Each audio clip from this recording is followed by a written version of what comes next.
आप सभी के बीच में एक ऐसा विरहा भेजने का काम कर रही हूँ। रामायण महाभारत ऐसन ग्रंथ था कि मैं जितने पढ़वा जितने ढूंढवा उतने मिली, लेकिन कहा जाता है कि जहां न पहुंचे रवि वहां पहुंचे कवि की लेखनी बाबूजी महान होती है। कवि लोगन के ही देन बा कि कुछ ऐसन कहानी ढूंढ के लावेलन।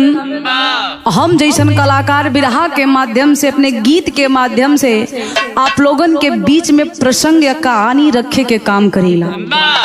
ई कहानी विरहा कैसन बा आप लोग सुनिहा। 4 लाइन भूमिका में संकेत बा।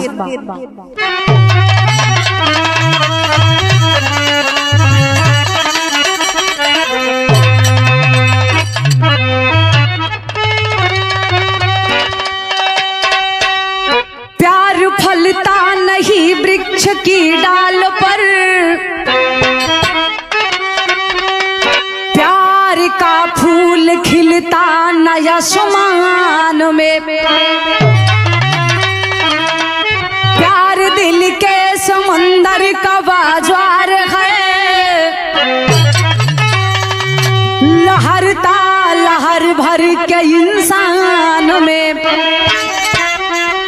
फिदा दिल मिलन की तमन्ना किए, कांटों पे चलने को होता यमादा, मोहब्बत में दुनिया जले तो जले, बदले जमाना न बदले इरादा।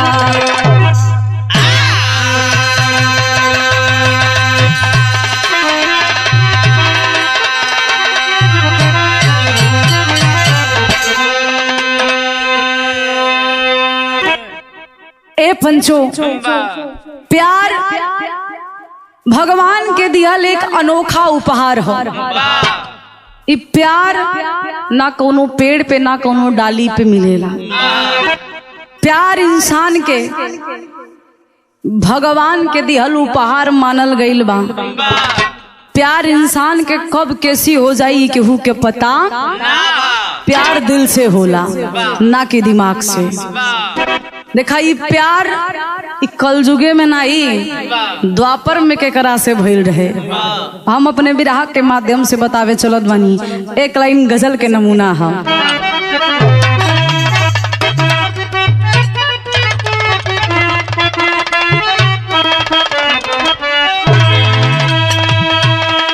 तेरे दरबार का मालिक कि तेरे दरबार का मालिक करीना हम भी देखेंगे। तेरे दरबार का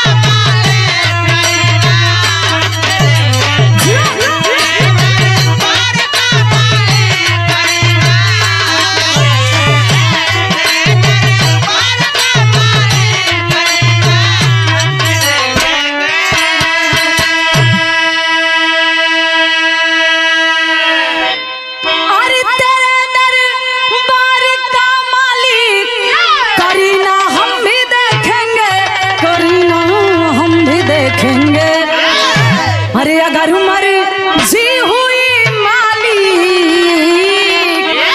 अरे अगर उमर जी हुई मालिक मदीना हम भी देखेंगे। अगर उमर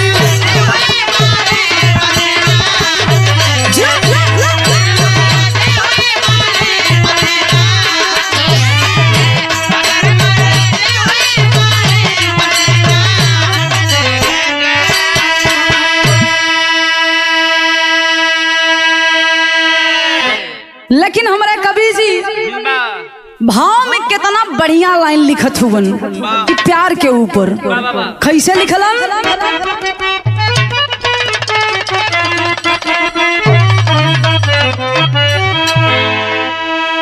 कि हुस्न का चाँद जब निकले, अरे हुस्न का चाँद जब निकले जमाना जाग जाता है।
जाता है, घटा घेरी अंधेरी तो उजाला भाग जाता है।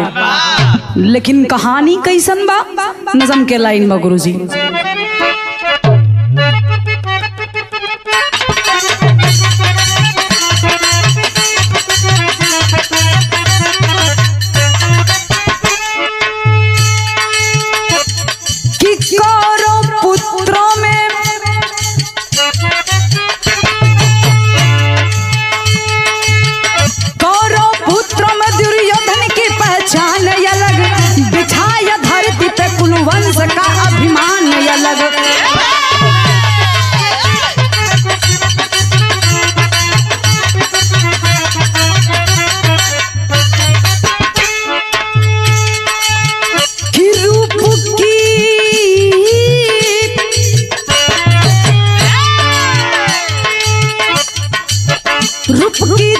जिसकी भानुमती नारी थी, लक्ष्मणा सुता जिसके आंचल की दुलारी थी।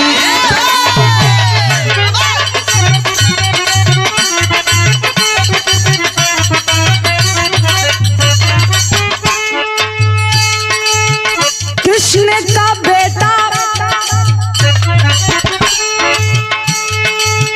कृष्ण का बेटा सांब रूपसी को देखा है, नजर से नजर लड़ी खिंची प्यार रेखा है।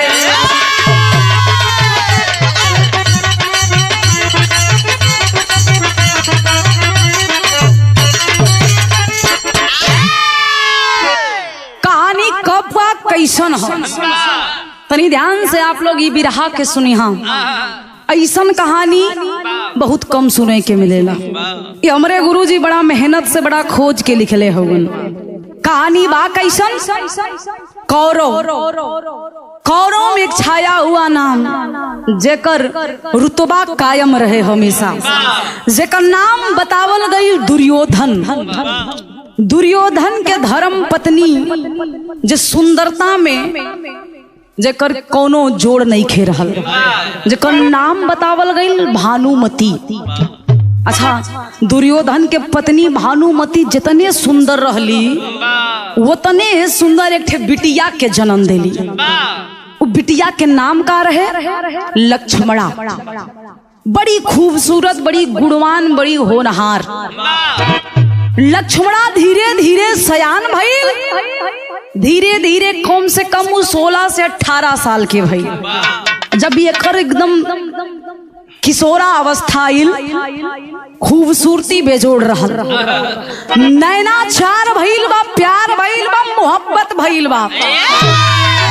केकरा से? यदुकुल शिरोमणि भगवान कृष्ण कन्हैया के बेटवा, जेकर नाम सांबा बतावल गई।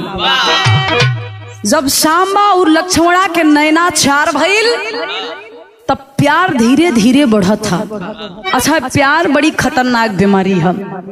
ई न जात चिन्ही, न औदा चिन्ही, न तो उम्र चिन्ही। हाँ, ई कुछ जान परत नहीं करत, लेकिन प्यार जीवन में कई बार बोले। अब क्या सांबा और लक्ष्मणा से जब प्यार भइल, कौरव और दुर्योधन के क्रोध के आगे केहू के चलत। दुर्योधन की बतिया नहीं खे पता, बारे में हमार बिटिया सयान भइल हम, केकरा से बोलत बा, केकरा से बतियावत। ई दुर्योधन के भनक भी ना रहे। लेकिन कहल जाला कि सही बात फैले में टाइम लगत है और गलत बात फैले में के तनिको टाइम। अब धीरे धीरे इन दोनों के प्यार परवान चढ़त है। तो होखत का बा गुरुजी, एक लाइन तरज बा।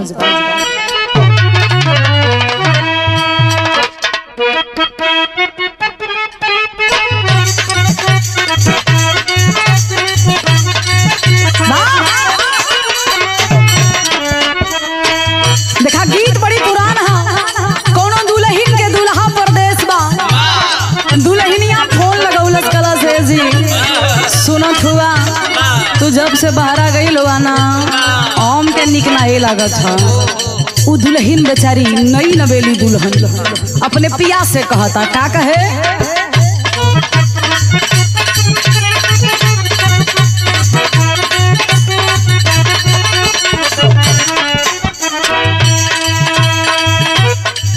गहिला जब से बाहर आया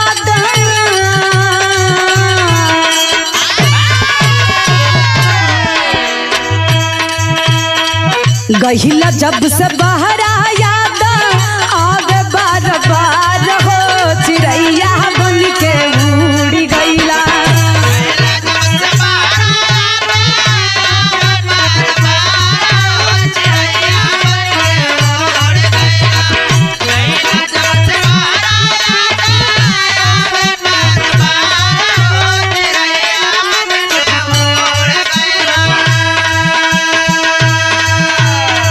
गहिला जब से बाहर आया आगे बार हो चिड़ैया बन के उड़ी गईला चिड़ैया बन के उड़ी गईला राजा जी हमार हो चिड़ैया बन के उड़ी गईला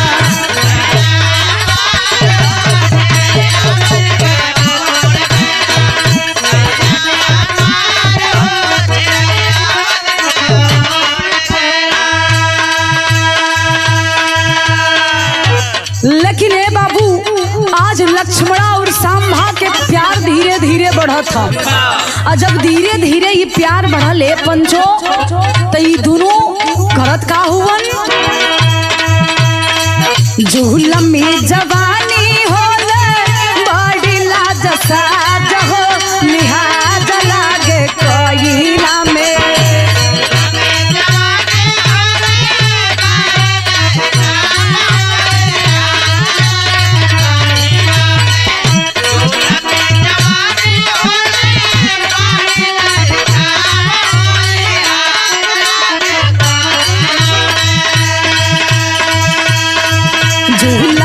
जवानी होले बड़ी लाज साज हो लिहाज लागे कोयला में छोड़ जा बलाज हो लिहाज लागे कोयला में छोड़ जा बलाज हो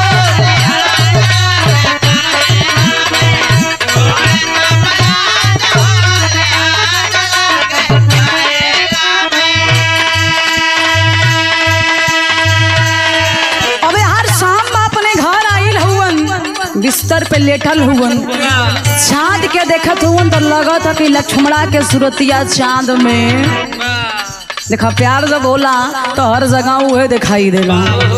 अब लक्ष्मणा के सूरत उनके चांद में नजर आवता उ सोचत हुवन का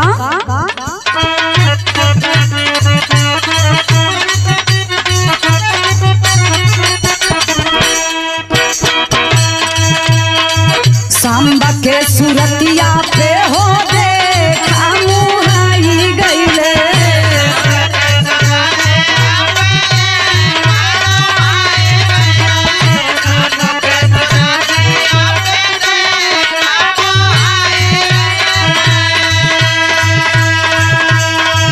बहगिया में अगिया लगा के घरे आई गई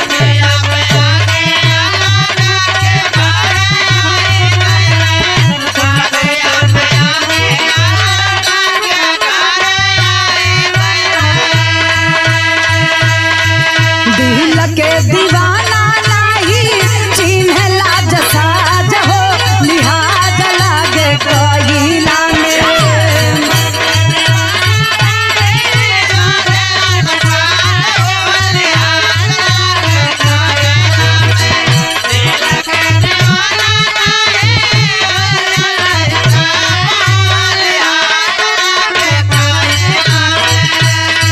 दिहला के दीवाना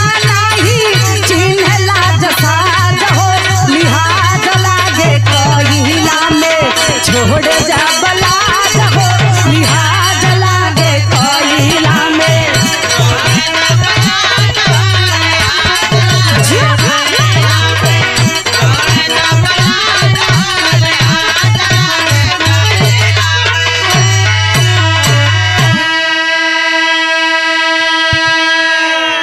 ए पंचो आज लक्ष्मणा और सांब के प्यार जब परवान चढ़ा था धीरे धीरे गांव जवार में शोर होखे लगल पूरे नगर में शोर हो गई कि दुर्योधन के बिटिया लक्ष्मणा कन्हैया के बेटवा शाम से प्यार हो गई। अब दुर्योधन जके दुश्मन माल के बैठल बा कि तो हमार पक्का दुश्मन बा।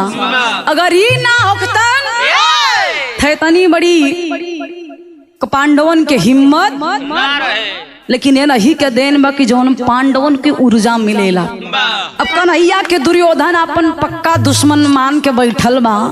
आ जब दुर्योधन के काने में खबर गईल कि हमारे बिटिया लक्ष्मणा के कन्हैया के बेटवा सांबा से प्यार हो गईल, आग बबूला हो गया।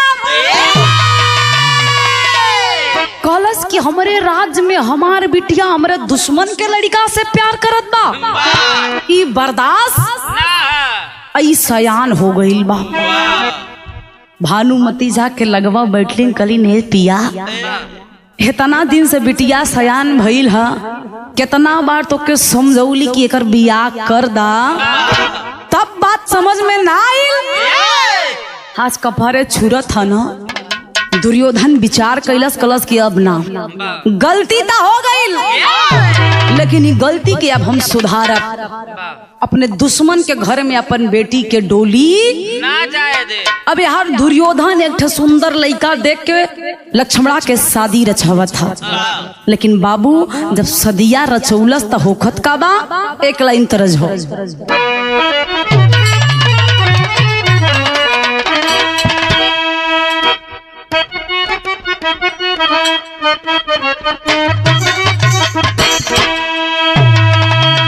देखा कौनो मर्द कौनो लड़की से प्यार कैलस और प्यार में बेचारा इतना पागल ओकरा से बियाह कई के घरे में। और जब बियाहे के बाद उ लड़की घर में आयल तो मर्द बेचारा इतना पगलायल रहे के पूरी कमाई ला के वही के। और जब वो कमाई पौलस तो 2 3 4 हो गई, लेकिन वो कैलन का भैया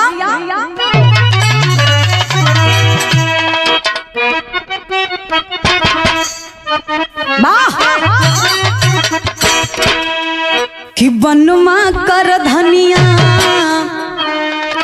कि बनमा कर धनिया, धनिया दगा मोको दे गई रे। बनमा कर धनिया,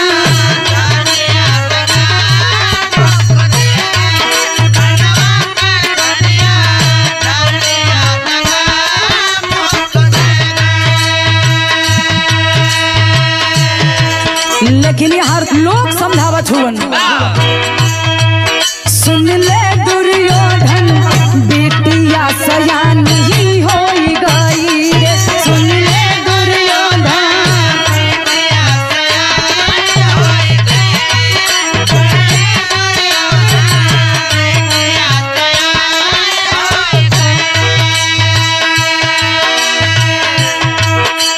खानदान के नाक कटी,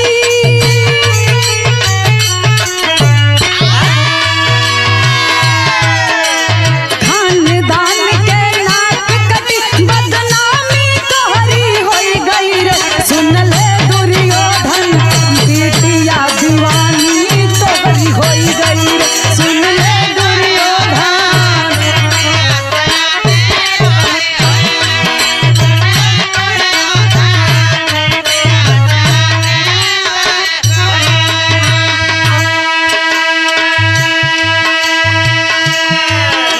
बदनामी चारों तरफ होकत बा। बात प्यार के ना रहल, बात दुश्मनी के बा। अच्छा कबो कबो इंसान अपन पर्सनल दुश्मनी के चलते, अशोक भैया अपन पर्सनल दुश्मनी के चलते अपने आवे वाले भविष्य के भी खतरा में लोग डाल दिलन, जबकि ई ना होके के चाहिए। आज दुर्योधन उहे गलती करे चलत बा, पर्सनल दुश्मनी बा। ओके इतराज नहीं के कि हमार बिटिया प्यार कैले बा, बाकी गलती लागत है कि हमरे दुश्मन के लड़की से प्यार कैले बा। कैलन का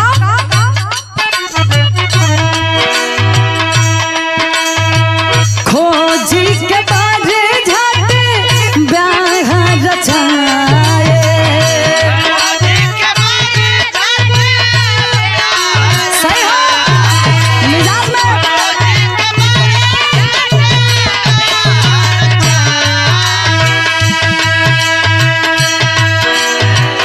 इधर कुंवारी कहीं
पंचो, अब यहाँ दुर्योधन अपने बिटिया के बियाह के पूरी तैयारी कर लेलन, शादी के डेट भी पड़ गई।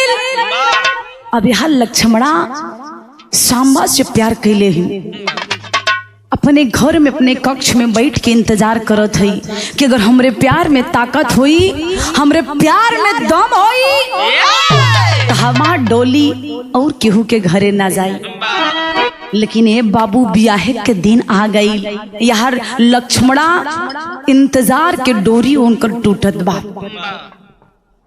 अब लक्ष्मणा समझ ना पौलस हम करी त करी का। एक ठे पत्रिका लिखलस, उ पत्रिका भेजत कहवा हा मथुरा में, केकरा पास? सांब के पास, कि हमार बियाह पड़ता, अगर हमके आपन मानेला, हमारा से प्यार करेला तो हमार शादी केहू औरी के साथ ना होके देखबा। ये हमारी इच्छा बा। अगर हमार बियाह केहू के साथ भइल तो समझ लिया डोली के बदले अर्थी निकली। ए बाबू पत्रिका चलल बा, कैसे? इलाहाबादी भाव लगल।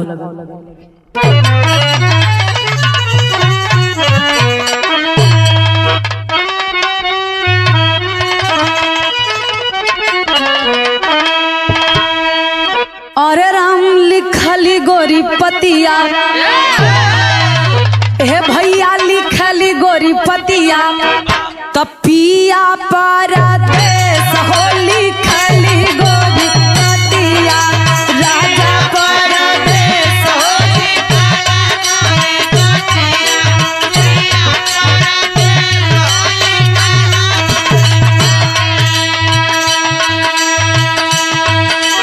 लेकिन बाबूजी पत्रिका चलल बा, कैसे? लिखली गोरी पतिया, लिखली गोरी पतिया, मथुरा नरेश के लिखली गोरी पतिया।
मातिया मराइल लागे पतिया के बाँचे,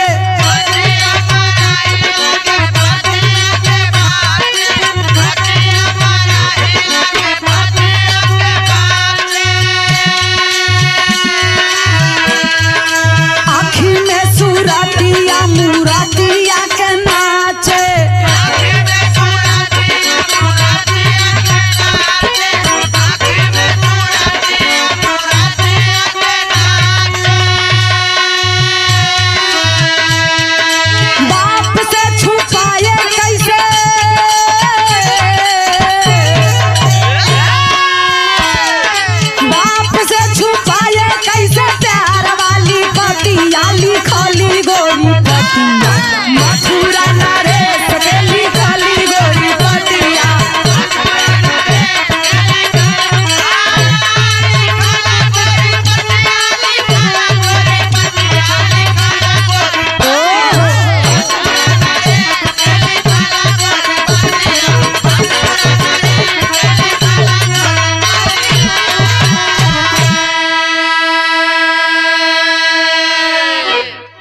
पंचो पत्रिका लिख के मथुरा में लक्ष्मणा भेजवा देली। और जब पत्रिका मथुरा में गईल बा तो हाथी के करे लगल। एक लाइन तरज बा, बड़ी पुरान तरज है, स्वर्गीय रामदेव उस्तादी तर्ज के, अपने जमाना में बड़ा लहा के गौलन। कैसे?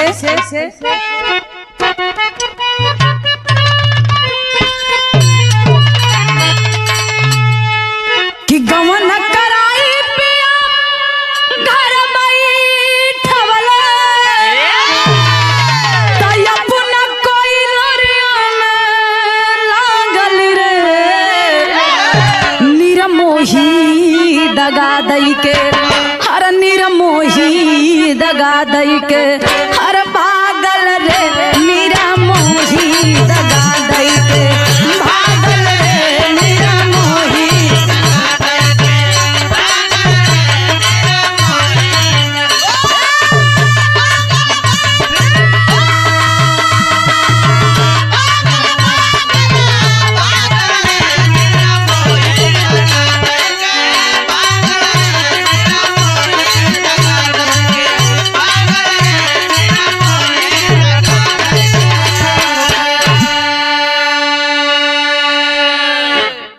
पंचो मथुरा में जब वो पत्रिका आई तो देखा शाम के ई पत्रिका मिलल बा। आ जब खोल के ओके पढ़त हुवन तब विचार का कइलन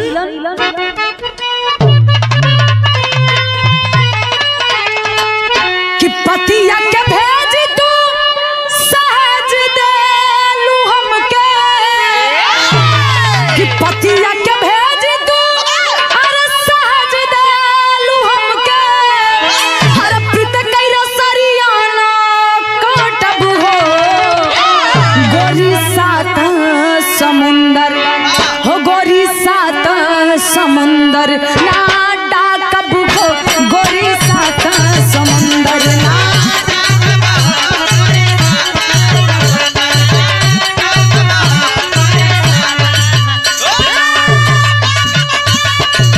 जिया से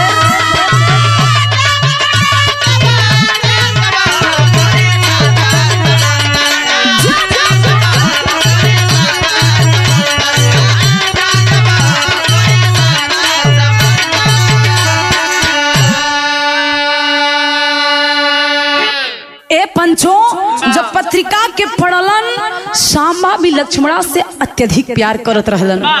लेकिन अपने पिता के मान मर्यादा इज्जत के देखते हुए एक ठे निर्णय लेलन का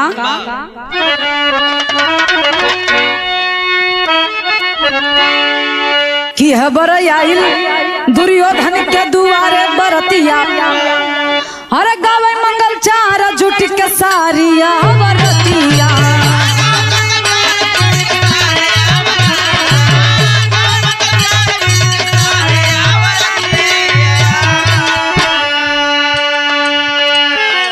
कि तो हई हमारे बड़ू हर जिंदगी जीवनिया। का दूसरे के वार नहीं ताकब हो। गोरी सात समुंदर ना डाकब हो। गोरी सात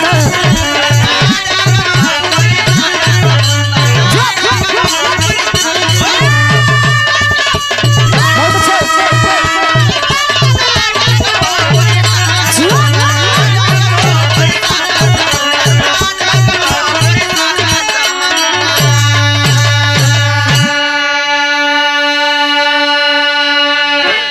ए पंचो आज शामा विचार किया कि मेरे पिताजी का नाम बड़ा ऊंचा है। अगर मैं जाके लक्ष्मणा से जबरी शादी करता हूँ तो बहुत ही बदनामी होगी। वो पत्रिका के पढ़लन आंख से आंसू गिरे लगल कि हमार प्रेम हमरा से दूर जात बा। उ पत्रिका के रख देलन। उ पत्रिका के भूले के कोशिश करत हुवन। लेकिन उ पत्रिका में सदिया के डेट भी लिखल रहे। लेकिन 2 दिन बीतल 3 दिन बीतल। जब बियाहे के दिन आइल दुर्योधन के घरे में मंगलाचार गीत होखत बा। जैसे जैसे समय बीतत बा संभा के लागे कि शरीरिया से केहू करेजवा के छीनत होई। शरीर में जान तबा लेकिन जान नहीं खे। ए बाबू अब तड़पत हुवन विचार कैलन वही बेरी। का विचार कैलन चौलरिया में कहना बा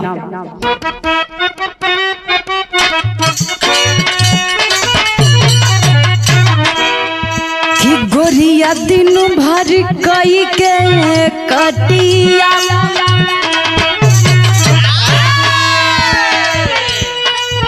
कि गोरिया दिन भर कई के कटिया गोरिया दिन भर कई के कटिया लेके हथवा में सिलवटिया अंगना पीसे मसाला ना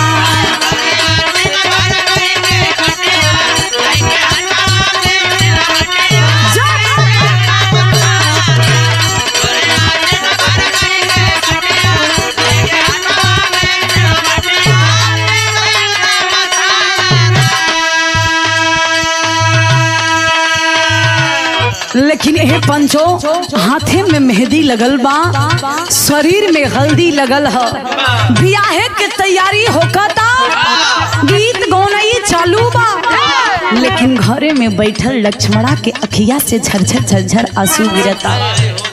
सोचत बकी लागत आज हमार जिंदगी के सपना चूर चूर हो जाई, हमार प्रेम हमके लागत भूल गईल बा।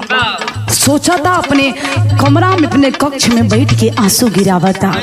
का सोचली कि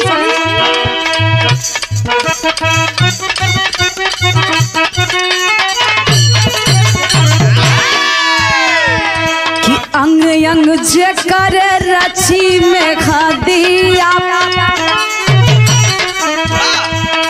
हो अंग अंग जे करे रची में खादिया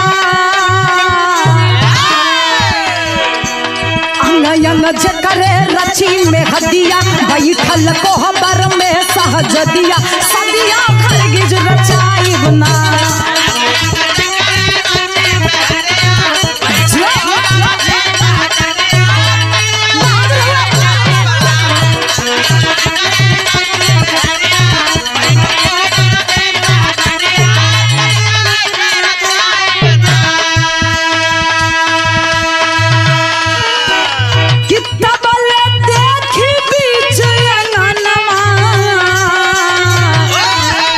घोड़ा से उतरल लिए जवनवा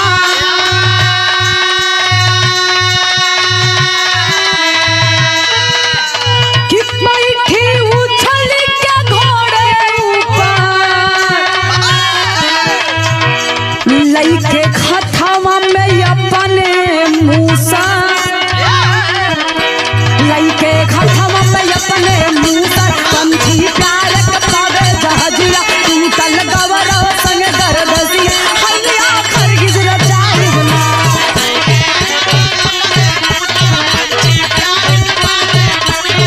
सदिया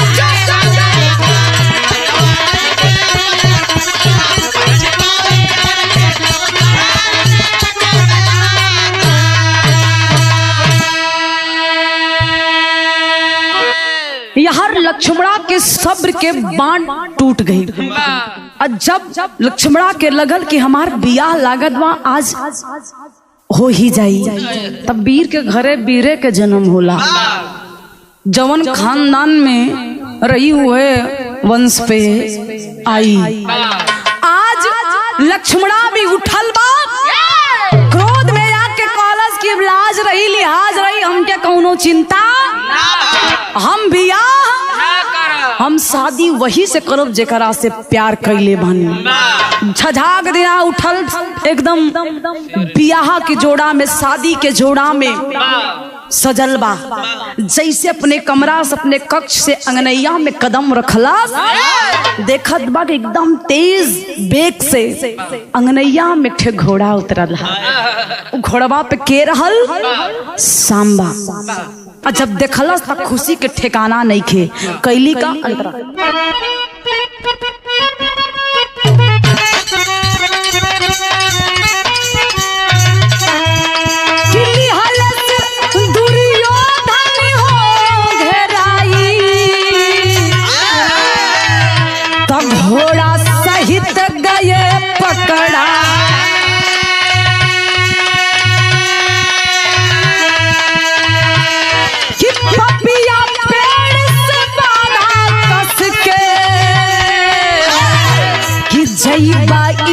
जत कहवा डस के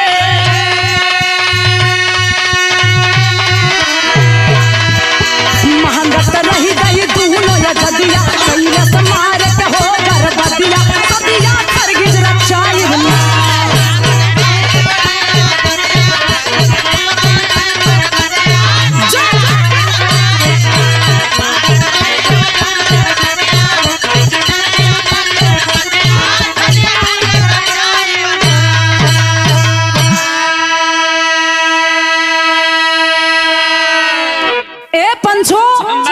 यहाँ घोड़ा से जब सांबा उतरल हाँ अंगनाई में तो देखली लक्ष्मणा करी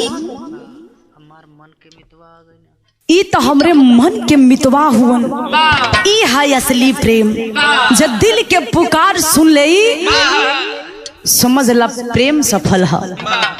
आज सांबा कि घोड़ा पे उछल के बैठली के लक्ष्मणा जो ही घोड़वा पे बैठ के लक्ष्मणा के लेके सांबा चले के कोशिश कैलन तब तक दुर्योधन के सेना बाबूजी घेरा में बधा के पकड़ लेलन। लक्ष्मणा और सांबा पकड़ाई हुआ ने पंचो हर खबर के मिलल बा मथुरा में के मिलल टेरी में कहना हो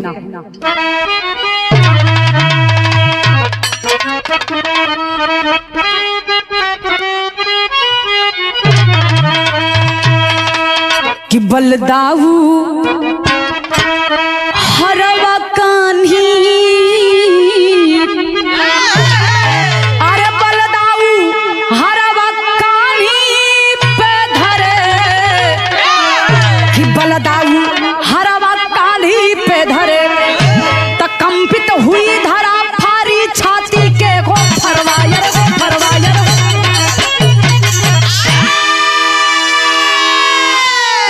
कंपित हुई धरा फारी छाती के फरवा बलदाऊ हरवा कान्ही पे धरे। खबर आइल मथुरा में भगवान कन्हैया के पता लगल कि हमार बेटा दुर्योधन के दुश्मन ओके घेर के बदले हुआ जान खतरे में बाप।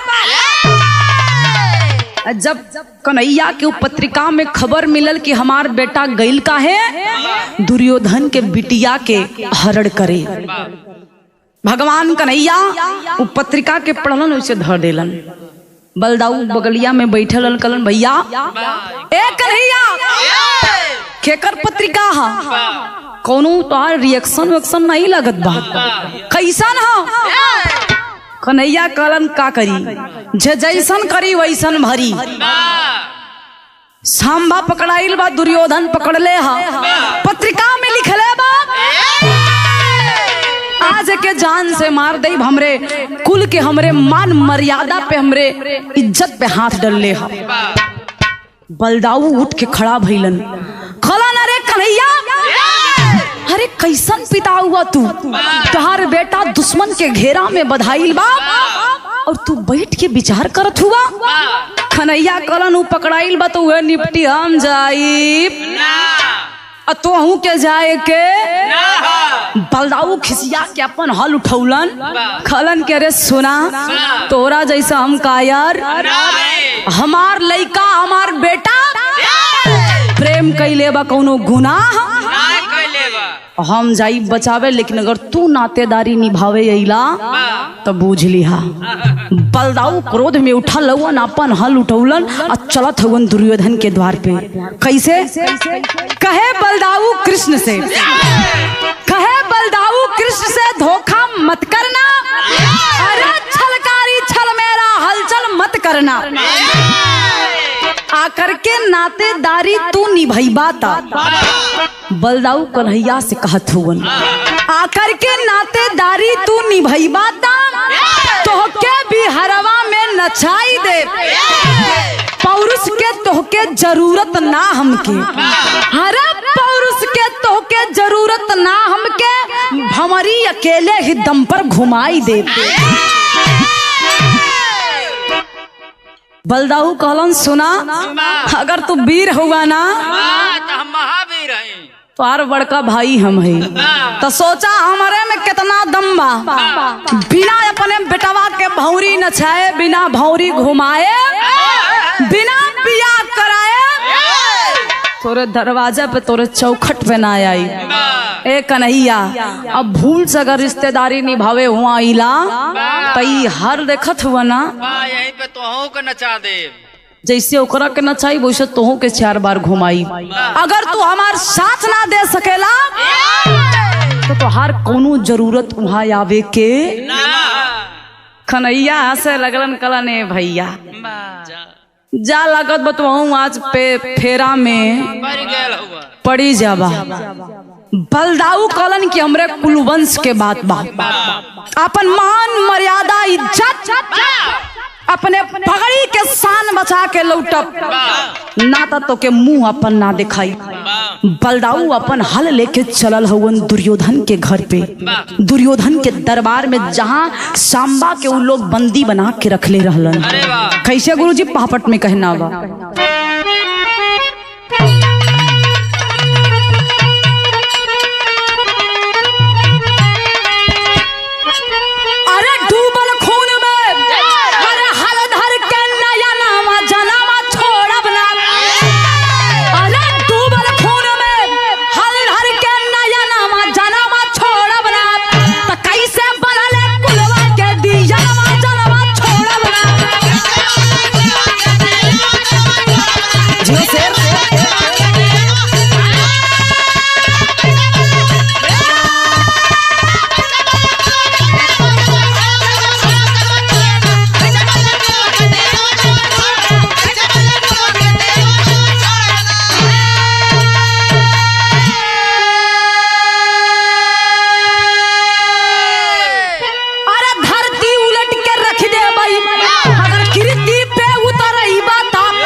ए पंचो दुर्योधन के पास जब बलदाऊ गईलन तो अपन एकदम हाल ले टाइट।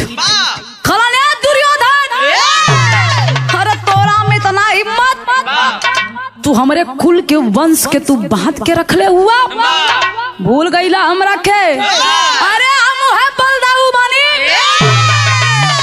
ये अपन हलवा देखत हुआ ना, एक ही बेर दावब तो कितना फिट नीचे जाइबा कुछ पता। दुर्योधन कलश की सुना, हमरे ही घरे में आके हमरा के रोब। बलदाऊ खिसिया के हल उठौलन, जितना आगे पीछे सैनिक कौन कर रहलन, वही हलवा से नचा नचा के जमीनिया में धसा देलन। जब धसौलन तो दुर्योधन एकदम थर थर थर थर कांपता कि बाप रे बाप, लागत है आज कुलवंश के नाश हो जाए। बलदाऊ ललकार के कहने लगे, दुर्योधन खुशी खुशी अपने बेटी का विवाह कर दे, नहीं तो तुम्हारे कुल के वंश को मैं यही इसी क्षण खत्म कर दूंगा। ये पंचो बलदाऊ के बतिया दुर्योधन सुनत बा तो कैलन का आल्हा के लाइन है,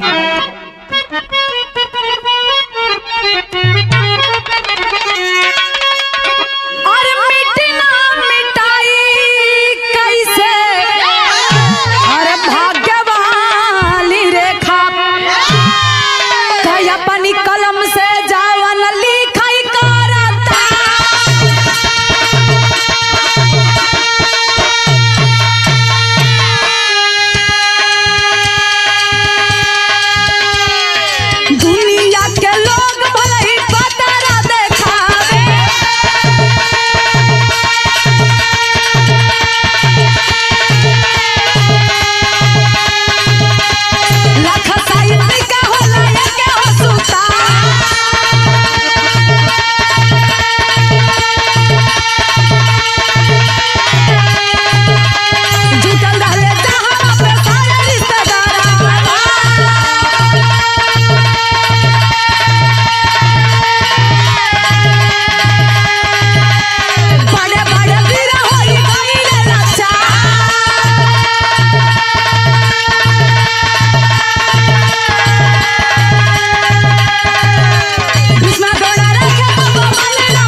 पंचो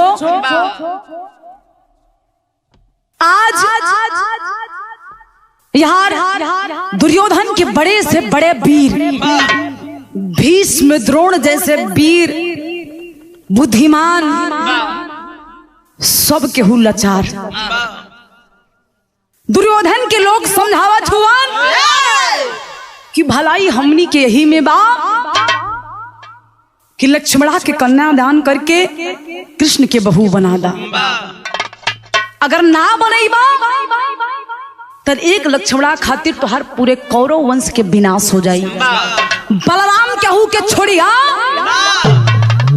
दुर्योधन सोच में पड़ गया कि अगर आज मैं अपने बेटी का विवाह नहीं करता हूँ ये बलराम केहू के छोड़ी आज बेबस लाचार होके बलराम के सामने नतमस्तक भइलन के दुर्योधन सर झुका के हाथ जोड़ के विनती करे लगलन कि हमरा से बहुत बड़ी गलती भई, हमके क्षमा कर दा, हमरे कौरव के छोड़ दा, हमरे बिटिया के विवाह आपके बेटे सांब से करे खातिर तैयार बानी।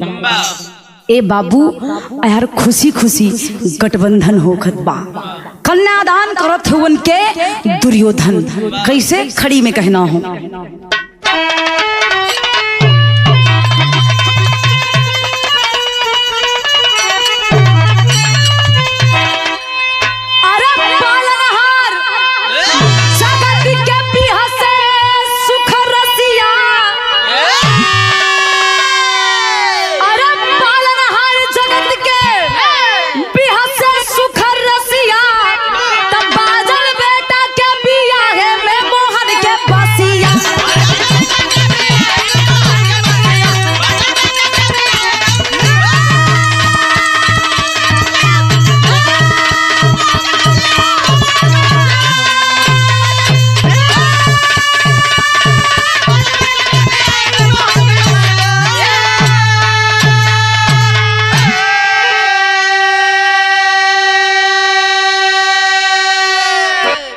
पंचो यार ब्याहे के तैयारी होखत बा। जैसे गठबंधन भइल वैसे भगवान कन्हैया बंसी के धुन छेड़ देलन।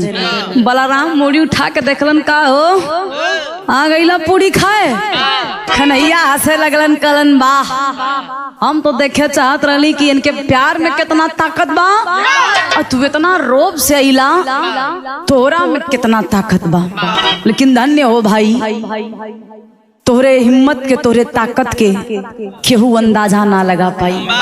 भगवान कन्हैया मुस्कुरा के अपन बंसी के मीठी धुन छोड़लन। तब बलराम एक ठे बात कहलन का अरे भैया बलराम के परन भइले पूरा त जहां गाने श्याम वहां कुछ ना अधूरा।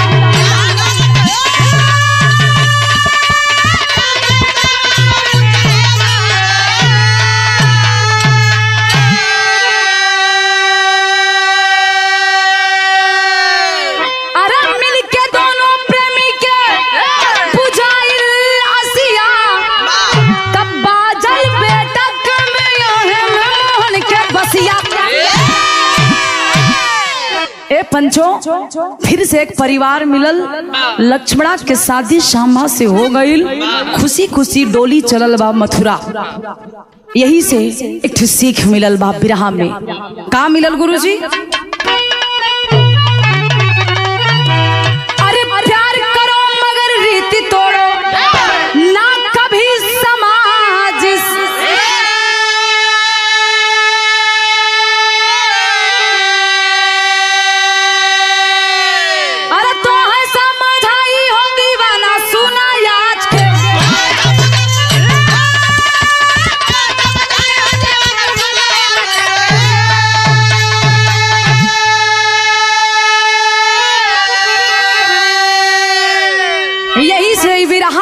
निछोड़ा कि जीवन में प्यार करिए। आज के जोन दीवाना टहरत हुन भैया केहू नीला ड्रम में जात बा तो केहू सीमेंट में जात बा। इ लोगन खातिर सीख बा कि प्यार करिए लेकिन समाज का जो रीति रिवाज बना है इसे तोड़कर कभी मत करिए। क्योंकि कवि जी लिखते हैं आखिरी में का, अरे माई बाप के दिल तोड़ो ना दिल के रसिया, अरे माई बाप के दिल तोड़ो ना हर दिल के रसिया, तब बादल बेटा के बिया है मैं मोहन के बसिया।